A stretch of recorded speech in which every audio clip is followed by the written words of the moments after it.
When taking the long view of video game history, and there really isn't that much history since we're talking at most 50 years, there have been a few games which altered the landscape of the pastime in a drastic way.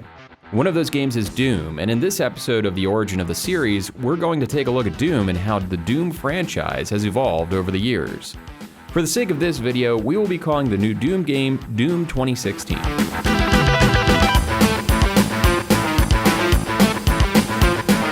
The first Doom is the embodiment of metal.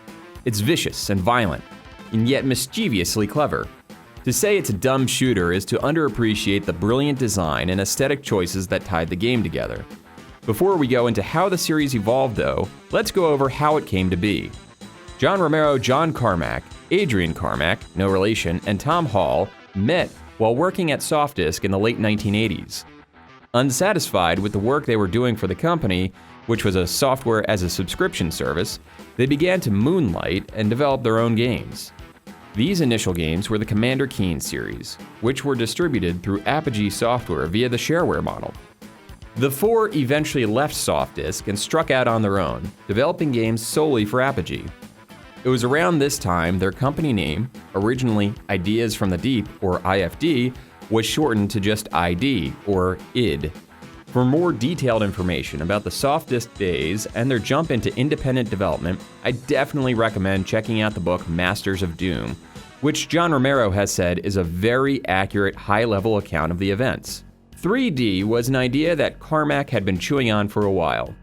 He had previously programmed two 3D games, in Hovertank 3D and Catacomb 3D. Scott Miller, the owner of Apogee, knew they had something on their hands and asked the ID team to develop a 3D shareware title. The result was Wolfenstein 3D.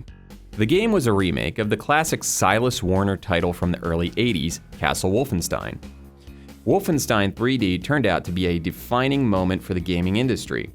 The first-person shooter genre was turned on its head because up until this point, there had been nothing that moved so fast and so violently. It made the ID team rock stars, and it gave them the cachet of fans they would use to later hype Doom. While Spear of Destiny, the Wolfenstein prequel, was in development using the same engine, John Carmack began working on a new engine. It was initially licensed for a game by Raven Software called Shadowcaster, and unlike Wolfenstein, it allowed for changes in elevation. It was this engine that would ultimately be refined into the Doom engine, or, as it is now known, ID Tech 1.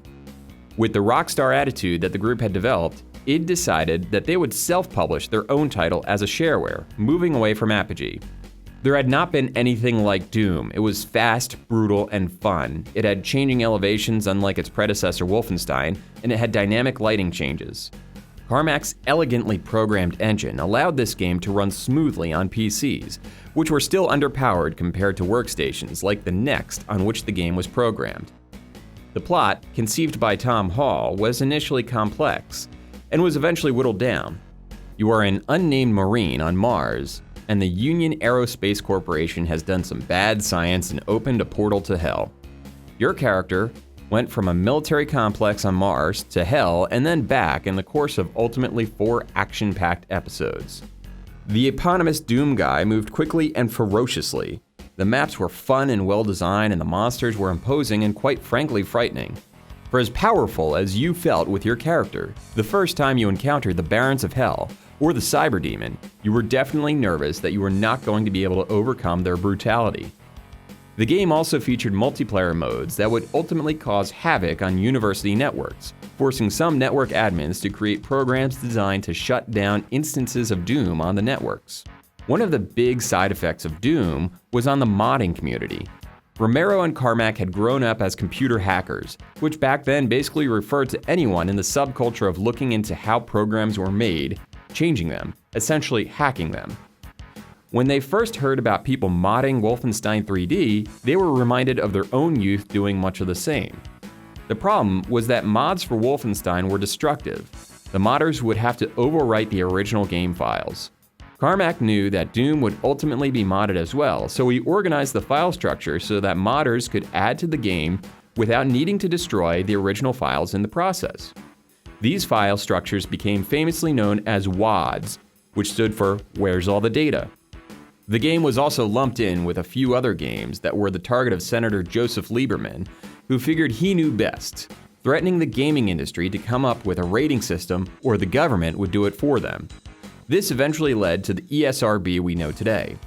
Doom 2. The game picks up where the story of the first one left off, with the Doom guy back on Earth dealing with the invasion of demons. The game used the same engine as Doom 1, which allowed Carmack to get back to work on future research. All things being considered, not much changed between the two games. Some of the textures were updated with slightly higher resolution. The action remained much of the same, however. One of the big changes, though, was behind the scenes. Where Romero had designed most of the levels on the first Doom game, the majority of Doom 2 ended up being designed by Doom 1 vet Sandy Peterson and relative id newcomer American McGee. Doom 2 was another financial and critical success for id.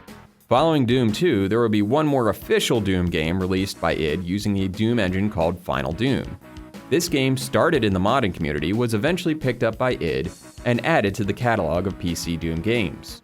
Doom 2 was the last Doom game with both Romero and Carmack at the helm. During the creation of Quake, Carmack and Romero's relationship began to fracture more than it already had. Lack of cohesive design for the game raised everyone's tensions, and when the game was finally released, what should have been another watershed moment for the company quickly turned sour.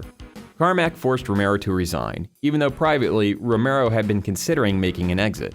Romero would reunite with original id team member Tom Hall to found Ion Storm, and Carmack would continue to be the de facto leader of id.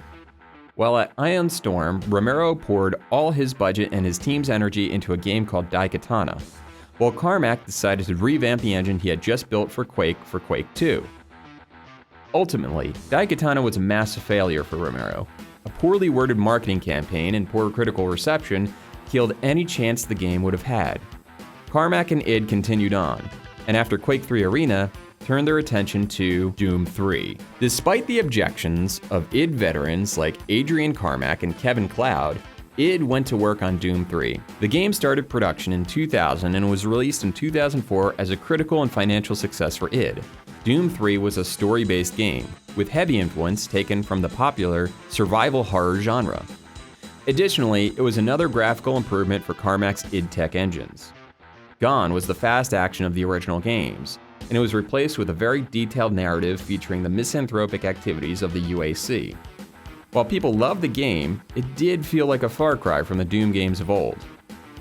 In 2009, id Software was acquired by ZeniMax Media, the parent company of Bethesda.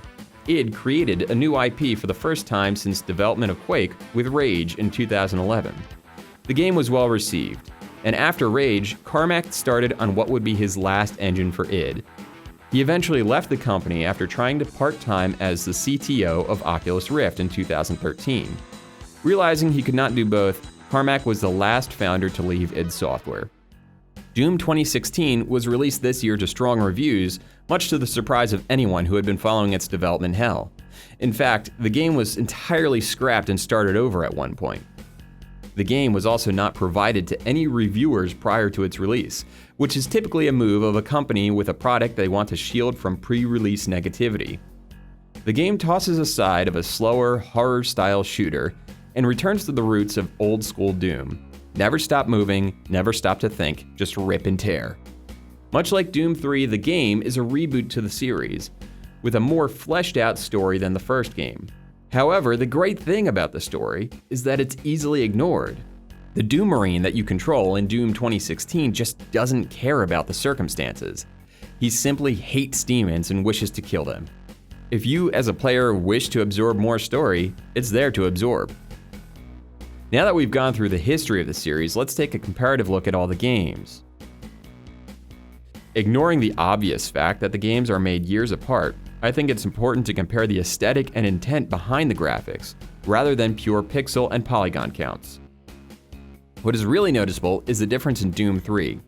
Whereas 1, 2, and 4, the demons tend to be colorful. In Doom 3, they have a tendency to blend into the surroundings. Now, this was probably done intentionally, as targets that you can't get a good beat on are slightly more frightening than those you can. Doom was designed by John Romero at the top of his game and focus, and Doom 2 saw the emergence of American McGee. The layout of the levels are fun and creative and allowed for the player to explore. The limitations of the engine prevented rooms from being on top of each other, though. Doom 3 took a different approach, with a more claustrophobic feeling, meaning the enemies always felt right on top of you.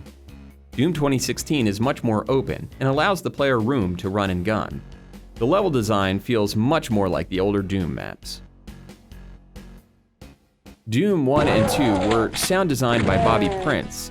The game riffs off of classic metal and rock songs to set the music bed, and creepy creature effects for each of the baddies in the game. The first two Doom games were pretty badass when it came to sound, even if they sound very MIDI by today's standards. Doom 3 deviated a bit from the sound stylings, but that was intentional, as the design reinforced the horror genre mood rather than the action of the first two. Music was rare, as most of the audio was from the environment, the weapons, the monsters, and the random radio cackles of other survivors trying to survive the onslaught of demons elsewhere in the base. Doom 2016 sounds like a loving tribute to the first two games, with plenty of non-diegetic music that seems to ramp as your adrenaline does. Being fast was something that was really stressed in the early Doom games. You had to keep moving lest be overwhelmed by hordes of demons. Doom 2016 is a return to that form. The modern Doom guy is fast, agile, and unlike his early counterpart, can jump and even double jump like a mofo. Something that is worth noting is that between Doom 3 and Doom 2016, id decided to go back to the original Doom games and do away with clip reloads. This is a welcome addition, because while it takes a step away from realism, it definitely helps with the pacing. When I speak about pacing, here's a good example. Here is each of the games from the main Doom series and how long it takes the player to get into the action. Let's call this time to action.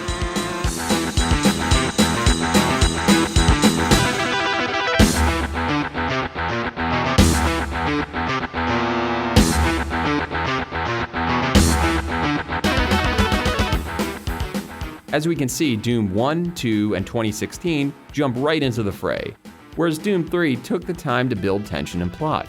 Something interesting to note about the gameplay in Doom 2016 is the addition of glory kills.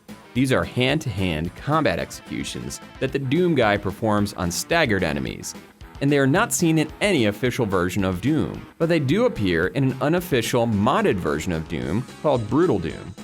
Brutal Doom is a mod on the original games that adds more blood and weapons as well as violent hand-to-hand takedowns on the demons. There is definitely a world for Doom 3. In fact, on its own, it's a pretty great game using the set pieces of Doom to create a moody and utterly frightening experience. However, when looking at the series as a whole, Doom 3 begins to stick out a little bit. I don't feel that id made the wrong move with Doom 3, but it was refreshing to see them go back to their roots with Doom 2016. As Capcom has shown with the Resident Evil series, the gradual change of tone and style of game is not always a good thing, but that is for another video. As of this video, neither Romero or Carmack have commented on the new Doom game, but I personally would be interested in hearing their thoughts on the development, especially since Romero released a new Doom level for the first time in 20 years in April of 2016, in anticipation of the new first-person shooter that he's working on.